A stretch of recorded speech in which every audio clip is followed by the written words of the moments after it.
potentially dangerous weather situations.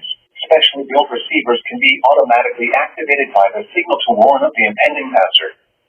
Test signal and receivers performance are normally conducted by the National Weather Service between 11 a.m. and noon each Wednesday.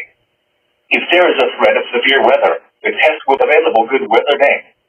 Reception of this broadcast, and especially the warning alarm tone, will vary at any given location.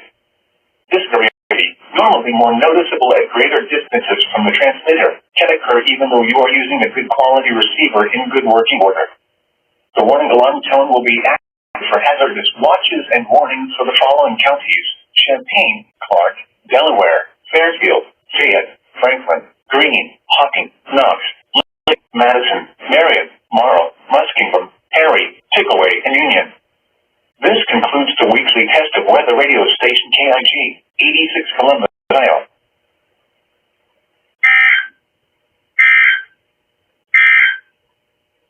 Now